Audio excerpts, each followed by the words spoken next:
right, for people who don't know you, remind people where you were born and where you grew up. Well, I was born in Anderson and grew up in Anderson. So high school, elementary, and... Where'd you go to elementary school? Actually went to Whitehall and then Centerville when we moved out to what I used to call the country. And then where did you go to middle school? Lakeside. Lakeside? Yeah, Lakeside. So back in the day, Lakeside, McDuffie, McCants. Those are the ones. Okay. And then you went to high school? Yeah, Westside. Okay. So I'm, as I like to say, I'm a Henry Adair child. So I appreciate my experience there. And when you were growing up here, did you have, I mean, it's just interesting to me, did you have any idea there was a United Way or anything like this going around? Well, I did because my father worked for Wamsutta, Springs Industries, Lowenstein, so the textile. But while he was working there, they would have those campaigns, and so he would talk a little bit about what the employees were doing to provide and be supportive of. So you saw some impact there. Yep. So you were in high school thinking one day I'm going to be head of that United Way? Well, no, I did not. Probably I was in high school thinking I would be a CEO, but maybe of a larger company. Where'd you go to college? So Anderson University during the 2-year stint, and then went to Southern Wesleyan. Graduated. When did you graduate? 92, if I'm not mistaken. And what was your major there? What did you major in? Business administration. Okay. So you've had that on your mind the whole time? Well, at the time I was working for Robert Gallant and Neil Long and Sterling Dunlap at Belk, and business was part of that mentality there and how we ran things, and I learned a little bit about being a buyer. And after I graduated, the assumption was I was going to go into the management trainee program, and so that was around the Gulf War time, and in '92 I think, and from there I started my career with Belk. And so the business aspect of becoming a buyer, becoming a division manager, then becoming a store manager, and that mentality of running operations, it just fell into what I was trained for in college and business. So how did you get from there to the next step?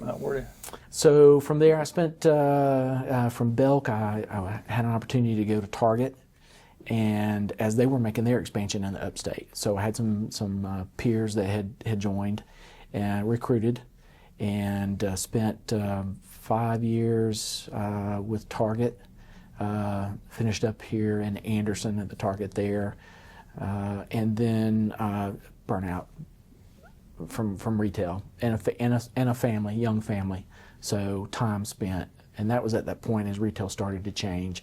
You opened on Sundays longer, you stayed open later, and you started to see that wave of how e-commerce was starting to hit. And then had an opportunity to take a little time, and then got into the insurance world with, at the time, was Palmetto Insurance. Danny Walker and some others had started a Medicare insurance business.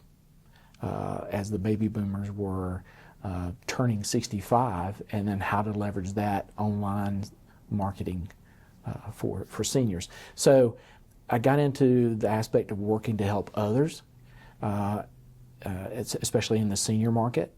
And as that progressed, and then that business was sold based on the book of business and things of that nature, the opportunity came about to kind of fully get into the nonprofit world by joining the Anderson Chamber. And what did you learn moving from retail to the insurance to the nonprofit world? Well, that's a great question. The captive audience of retail is someone specifically came in looking for something that they were wanting, or you were able to market in a way to tell a story so that they wanted that particular item. In the nonprofit world, it did go back to the storytelling, and the story that you were able to communicate to others about your organization or your 5 pillars or your focus areas and the work that you were trying to do, you had to relay it in a way that it impacted their lives, and that someone else along the way had been engaged in or was able to benefit from the services within that. And that from any nonprofit and the services, in human services to others. So you worked for Anderson Chamber, then you went to Greenville. Remind me what you did in Greenville. So in Greenville, I was the Vice President for Investor Relations and Business Growth. And the focus there was to develop new investors or members within that organization, and then to engage those that were a part of that through programming and telling that story, and increasing support through participation in events or supportive programs that the Chamber offered. So how did that prepare you for the United Way? I mean, what made this coming back to Anderson attractive to you? Well, being at the Greenville Chamber prepared me on a business standpoint, and then the ability to work with the leaders within the community. Greenville being a very vibrant community that is growing daily, with a number of headquarters that are there within that may have North American headquarters. It gave me the opportunity to connect with those within the business community and the nonprofit world, because we were all intertwined in many ways. We either worked on the boards, or those that were manufacturers or nonprofits or business organizations would go through the leadership programs that were offered, or participate in board training that was offered in partnership with the Chamber and the United Way in Greenville to prepare for that next round of leaders to come in. So my heart's always been in Anderson, and my wife and I and family lived here. A lot of people know your wife. Remind people who your wife is. So yeah, my wife is Elizabeth Capell, and she works at Medshore Priority Ambulance. She's been there for quite some time, working with Greg Shore and his family. I think she is pretty well known in the community in her relationship there. Were you concerned that you're going to be following somebody that spent the last year just trying to load up all the awards and honors that people have because in appreciation of the work Carol Burdett did? No, I was not. And those awards and that appreciation is well deserving. Carol's impact at this community is certainly well known and documented and deserving. The work that has been done and is being done and will be done is supported by her legacy and those who have been a part of the United Way, from board to past leaders within the team. And no, it's an opportunity to build upon, but we now have the potential and the opportunity to move in slightly different directions, or to build upon those things that have worked well here in the community. And I know she's helping with the transition period too. But I know you haven't been here a long time. What, 2 weeks, 3 weeks? A little over 2 weeks. Yeah. What do you have any visions and goals you're already starting to see develop that you would like to see done with the United Way in Anderson? Well, there's been some things during this time. Having an opportunity to spend this time with Carol before her official retirement has led to gaining insight as to why things and programs are in place. It's certainly with our focus of health and education and financial stability and basic needs are truly what is needed here within the community, and how we've been able to leverage individual givers, donors, legacies, manufacturers, businesses to be supportive of that. So in turn, that we're able to help fund other organizations based on those 4 areas. There are a couple of things that still come to mind. Our 211 program that actually Elizabeth was one of the first ones to work in that program through the support of Greg Shore and Med Shore at the time to take those calls and help in the referrals. We continue to see the growth in that on a statewide level.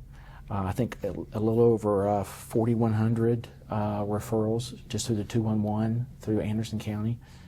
So one of the areas that really has become prevalent to me is our program of ALICE, which is Asset Limited Income Constrained Employed within our community. So those are those. Well, some people have called the working poor over the years. I mean, sort of. In a way, they actually are above the poverty level Right. for the community and in some ways maybe the state. However, they are those that are living paycheck to paycheck. They are making They fall in gaps where they can't get the help other people can. Yes, and many times. And it could be from basic needs to their housing and such. So they are those that are maybe are working two jobs.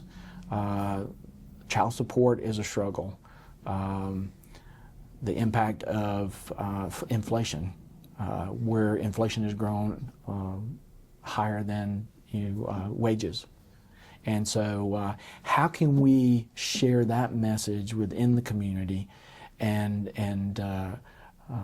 employers and organizations here to impact more so that we're able to support organizations that can reach those that would fall within those parameters for ALICE. So that's going to be one of your major initiatives the next year or so? I think the messaging for that will be how can we enhance. There's already a lot of data out there, and the key thing with ALICE is that it's very data driven from a national level, a state level, and by county. Right. And so I think we've got some new information coming out for 2023 that will be available that we'd like to share. And one of the great ways that by being a part, while our United Way is not necessarily independent, but we work with our state association and United Way worldwide. So it's a focus for all. So it's a great way that you can, instead of just having one entity focused on that, we have a multitude that really can help support. Any other major programs that you're looking at in the next year or so, or you're still trying to? Well, I think I'm still trying to get my hands Right. and my mind wrapped around it. There are a few things that we've discussed, I think, here for the United Way. One of our big initiatives will be updating our strategic plan so that we can vision ahead for the next 3 to 5 years. And that we continue to build upon the capacity of our team while engaging our board and our supporters. And looking at what are other ways in which that we can be supportive of our partners and look at different ways of bringing in the revenue that would be supportive of that through planned giving, leveraging those who may want to leave the United Way in their will or in some other forms of financial support. And then how can we leverage our corporate community as well? We have wonderful corporate supporters through the employee campaigns at the works, but we have others that maybe over a period of time they would be willing to be supportive of the United Way strategically in certain programs through a 3 to 5 year commitment. And how can we leverage that more? Because we're in a community that is continuing to grow, and actually I think our growth is slightly above the state average. And we're in the upstate area of South Carolina that continues to see the growth because of the 85 to Greenville to Charlotte. And we benefit from the inland port. We benefit from GSP. And we have a vibrant business community, economic development-wise, both at the county and the city. What do you do? What do you like to do when you're not working? And what do you want people to know about you that may have never met you? What should people know about you?